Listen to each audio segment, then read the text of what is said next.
Hello the world, hello the internet, hello people interested in tariffs in contemporary American politics, and isn't it great to see Ferris Bueller once again getting the recognition it so richly deserves. This is Paul Talks Politics. I'm Paul and it's where I normally talk politics, but today I'm also going to be talking a little bit about economics. And in that I do have some experience in that. Before I became a politics teacher, I worked in finance. I used to work in international banks and I was heavily involved in Southeast Asian finance. And in fact, I was in Indonesia during the crisis of 97-98. So not only do I know a little bit about economics, I know a little bit about economic chaos as well. And while everything was hurtling towards oblivion back then, the president of Malaysia, Mahathir, instituted what he called a currency board, which effectively took the ringgit out of the international market. It suspended trading in the ringgit and in an attempt to ring fence and protect the Malaysian economy. We all thought that was completely bonkers, and it will never work, we all said, using our well-honed understanding of economics. But in fact, it did work.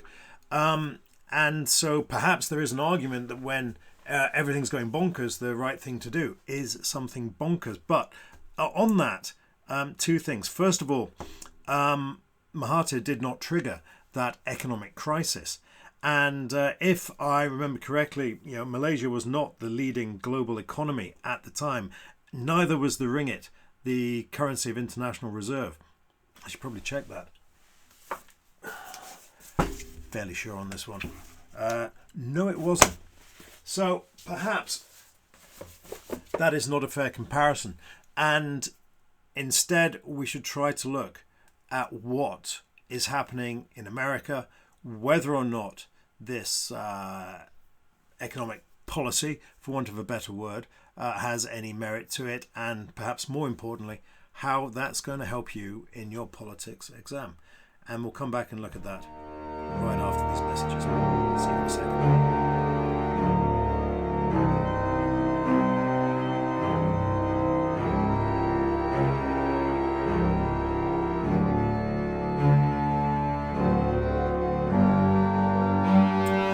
Okay, so here we go, and finally the world has caught up with the genius of Ferris Bueller. But let's just be clear exactly what tariffs are before we go any further. They are a duty that is charged usually on imports, but sometimes also on exports as they go in and out of the country. They are ad valorem, which means they are a percentage of the value of the unit, and they are specific in that they are charged per unit crossing that particular threshold. And they are designed generally to do a number of things, perhaps to raise revenue for the government or to protect domestic industries, and also as an instrument of foreign policy. And let's be clear, governments have used tariffs all the time, and a lot of what this is what's happening here, particularly in terms of protecting industry and is an instrument of foreign policy, that's something that the EU has been doing for a very, very long time. So there's nothing new or unusual about tariffs. However, we're looking at tariffs of a different measure here. Again, just to be clear, and one rather wishes that this had been explained to Trump, these are charged to the importer. They're charged to the person who's doing the business. They do make imports more expensive. Potentially they can make exports more expensive. But critically, it's an increase on the cost of business. And then business has to decide what to do with that cost. Now, Trump's businesses, the amazing financial successes that he's had, have largely been on American domestic business. So you have guests coming to his hotels, you have guests coming to his casinos, you have people buying American steak, or you have people buying fake degrees at universities. I'll just check with my lawyers whether or not that's true, and I'm pretty sure I can get away with that. So Trump has no great experience of what tariffs actually mean in terms of his particular business. The key point is that these things increase the cost of business. And Trump here, he's not playing four-dimensional chess. What we've got here is Trussonomics, but Trussonomics turned up to 11 because we've got this going on in the world's most powerful economy with the reserve currency, the global reserve currency. And so whatever Truss was doing is small beer compared to the actions of President Trump. How do we know this? Well, here you go. The US dollar index is a basket of 6 major currencies against the dollar, and quite clearly the dollar has taken an absolute crunch since Trump came in, and the global economy, not just the American economy, has absolutely crashed since Trump introduced his tariff policy. So this is economically incoherent. This makes absolutely no sense whatsoever. The idea that Trump is playing some sort of 4-dimensional chess, we can just discount, because this is just not working on any sort of scale. US scale, global scale, whatever scale you want to choose. This is economically incoherent. Let's just take a minute now to calm down. I think that would be a good idea.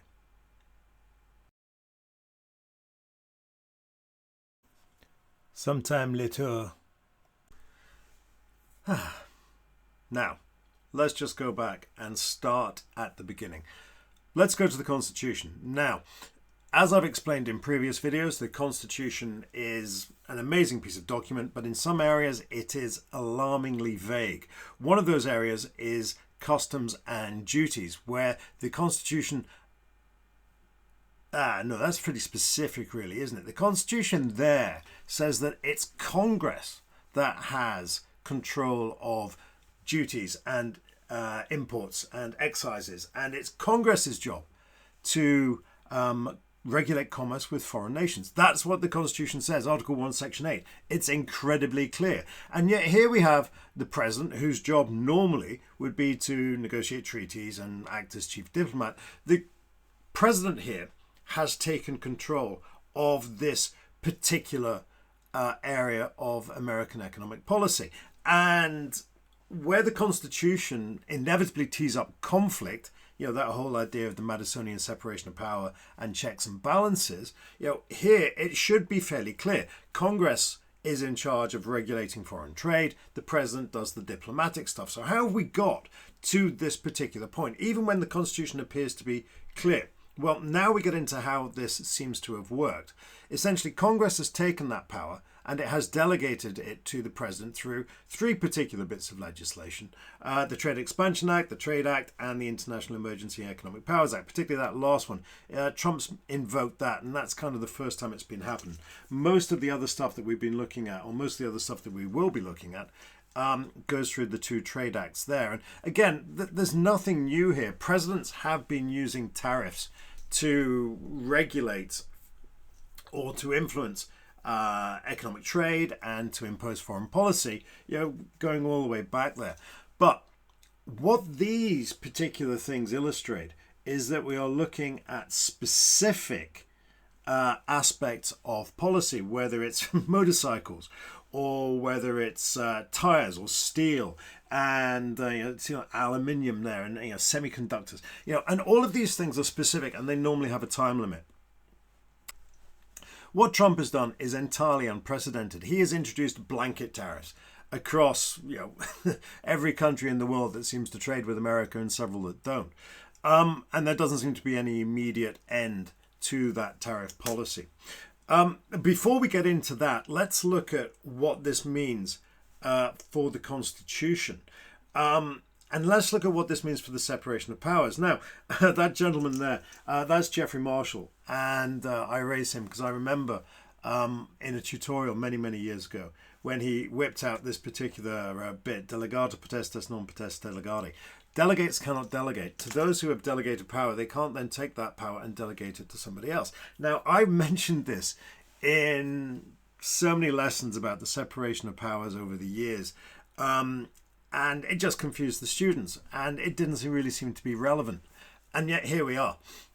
Congress has been given the power to regulate trade by the Constitution. Congress should not, therefore, delegate that power to the President. In fact, Congress does not have the constitutional authority to delegate that power to the President. All of the stuff that we were looking at previously, these short-term ad hoc things, everyone's just kind of gone, yeah, whatever. These things expire. They're specific. They're about motorbike imports, they're about tire imports, whatever it is, and they'll be reviewed over a period of time. Here, Trump has just assumed control of entire trade policy, and that seems to be highly constitutionally dubious. So, thank you, Jeffrey. Those lessons weren't a complete waste of time. These executive orders may also exceed what Congress has granted, the power that the president had been granted by Congress. And we've got there a number of cases where we see the Supreme Court reining in the president for exceeding his his legal authority. And fundamentally, this just undermines the entire principle of separation of power and indeed of checks and balances. And any excuse, to quote Madison, I'm not going to miss that out. So read that, digest it. But what we're looking at here is extremely dubious. The president is acting in a way that is quite clearly unconstitutional, and Congress is aiding and abetting that particular exercise. And so there is the scope here for the Supreme Court to get involved if it wants to. And again, that really is the big issue here. What has Congress done? What have the courts done? And historically, the answer is not very much. We've seen all of these bits of legislation where Congress has quite happily granted power to the president and given him the right, and it has obviously exclusively been him the right to this point, to regulate international trade, even if that's not what the Constitution allows.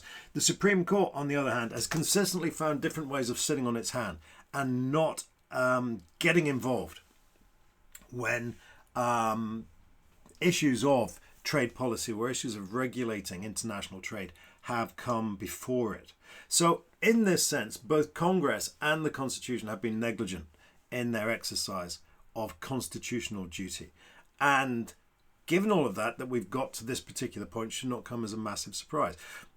This brings us back to a point that has been made in previous discussions and in previous videos, that where in the UK we have the good chap theory of government, which was obviously brutally exposed by Johnson.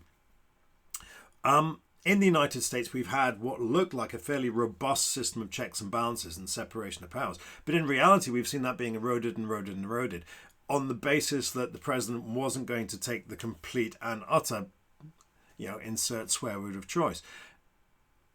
In Trump, he's pushed that right through. He's broken through that boundary, and he is now exploiting all of the laziness, all of the indiscretion, all of the negligence that we've previously seen from Congress and from the Supreme Court. And so the fact that we're in this particular position should not really come as a massive surprise to anybody. This has been bumbling along for a number of years, and it just waiting really for the right person to come along and exploit it.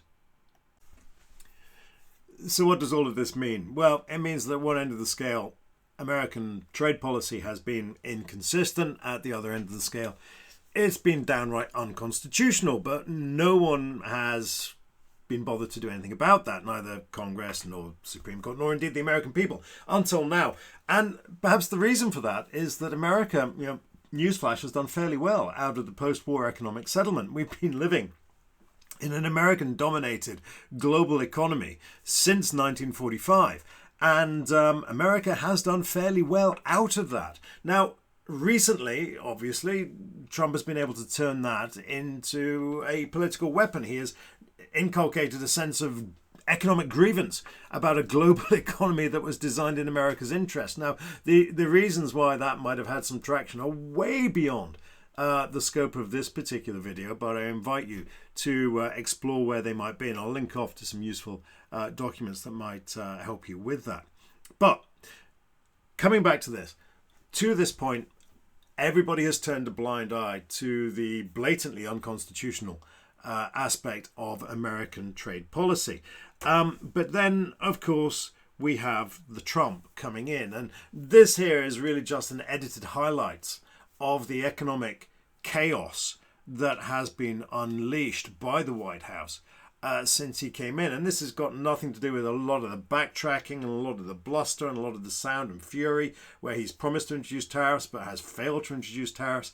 And so essentially, going back, well, he promised to do this on day one of the administration, and since then, these various tariffs have been introduced, paused, backtracked, implemented, paused, and the net result of all of this is economic chaos, because this makes absolutely no sense whatsoever. Again, the argument or the notion that Trump is playing some sort of four-dimensional chess is just utterly obliterated by the impact of these policies. Now, this is what he said they're for. They're about boosting American industry. They're about lower prices for US consumers. They're about reclaiming lost economic power and about generating revenue. Now, all of those might be true, but they're only true in the very, very long term, much in the same way that Brexit might have kick-started British industry, might be true in the very, very long term. The problem is that everybody exists, everybody lives in the short term. And in the short term, much like Brexit, the net effect of all of this has been economic chaos. Now, we might also choose to reflect on what political goals and strategies these might reflect. And again, this is entire speculation on my part, and you're entirely welcome to pause that and dig into some of those. I rather hope that he's not going to have the time to implement some of those strategies, but nevertheless, it bears thinking about. So, as I said, is Trump going to have the opportunity to implement those economic policies? Well, I'd argue not. But in order for something to happen, one of a number of things needs to go through. First of all, Congress could try to reclaim control, and we have a Reclaim Trade Powers Bill going through the House at the moment. Chance of it's getting through, I mean, who the hell knows? I mean, basically, very, very limited, unless something pretty dramatic happens between now and the midterms, and God knows what dramatic could look like if that's where we are at the moment. The policies could be overturned in the courts, and we've got at least 4 challenges underway. And we traditionally think of the court as being 6-3. But recently we've seen Coney Barrett and Roberts looking like they're going the other way. So that could change things quite dramatically. But again, that's very much going to depend on what happens up top here. Trump could back down. Again, we've got that economic chaos underway, and Trump does have a habit of backing down when things get bad. So I guess we're going to have to wait and see. So what does all of this mean for those of you who are sitting the exam in a few weeks? Well, first of all, as we've explained, the Constitution sets out tension. The Constitution establishes that the president is in control of foreign policy at a sort of diplomatic level, while Congress controls foreign policy in terms of trade. In practical terms, in your middle section, rational, what's happened is those lines have been completely blurred. Congress has delegated power to the president, which is in itself unconstitutional, but the Supreme Courts have acted, or have declined to act. And what that means is the sort of general undermining of constitutional integrity, the undermining of checks and balances. And now there's this horrible possibility that the Supreme Court hands down a verdict critical of Trump, and he just ignores it, as he has done with the verdicts on extraordinary rendition that we have seen recently. So that would be my take in the exam. The Constitution sets out tension because that's what the Constitution does. People work around those particular tensions, and then ultimately we seek redress in the courts. This is going to help you obviously with the idea of the imperial president, the broken branch. What is the Supreme Court going to do, and the way in which the Constitution has failed. The Constitution has set up a system of checks and balances. We always assumed that those were robust, but it turns out that they are entirely dependent on good actors, much in the same way that the UK Constitution was. But we've got bad actors in the White House, and we've got a Congress that manifestly is failing to do its job because, for reasons outside the scope of this particular presentation, they are entirely betrothed to Trump, and until they wake from that particular spell, Congress ain't gonna do nothing. Yeah, so all of that was a couple of days ago. And now we see the next phase in this particular debacle, where Trump has unleashed his fury or directed his ire towards one of his own appointees, Jerome Powell, chair of the Federal Reserve and apparently a major loser. Now, again, there is precedent here where when Trussonomics was going spectacularly wrongly, rather than accept responsibility herself, Trump blamed the president of the Bank of England, the chair of the Bank of England, at that point. Trump is now doing that to Jeff Powell, and he is a presidential appointee. Now, I'm not going to go into all of those, but the bottom line is that he operates in this strange sort of netherworld between the presidency and Congress, and it's not entirely clear to whom he's fully answerable, if indeed he's answerable to anybody at all. And so, last time of checking, the legislation or the pictures seem to suggest that Trump did not have the constitutional authority to fire him. And Trump has this morning, at time of recording, and it's currently just coming up to lunch on the 23rd of April, Trump has said he's not going to sack him. Rather, he's going to wait for him to resign. Trump will go around sacking people. The issue here is that there is precedent. And there is a little-known case, or at least generally little-known case, called Humphrey's Executors versus the United States. And this is from back in 1935, where Roosevelt decided to fire somebody on the Federal Trade Commission. That individual, Humphrey, died having been fired before his suit could take effect. And so the suit was pursued by his executors, hence the rather unusual title of the case. Now, had I ever heard of Humphrey's Executors before today? No, I hadn't. And so I did the reasonable thing and I Googled Humphrey's Executor. And interestingly, there are a number of videos on YouTube about Humphrey's Executor. And what do you know? Of the top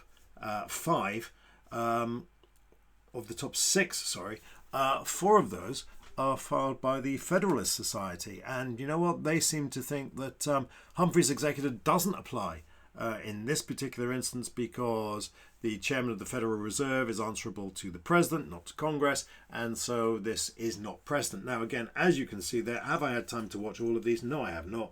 I watched this one because it was the shortest one. It was 2 or 3 minutes. I'll link off to it wherever these things get linked off.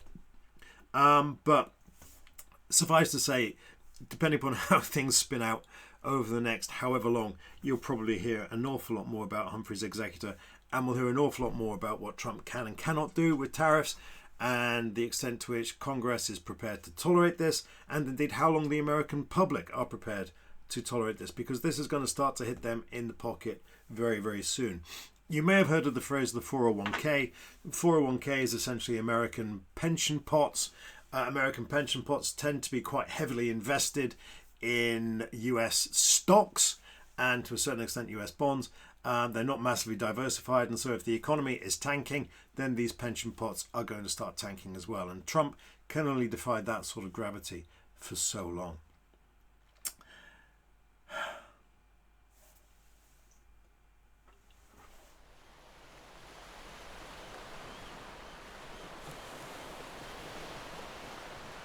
It's nice. I'm going to leave you with this. As ever, like and subscribe. Questions in the comments. I am going to tackle Trump's renditions, extraditions, but not today. I think we've done enough. I'm going to leave you with this.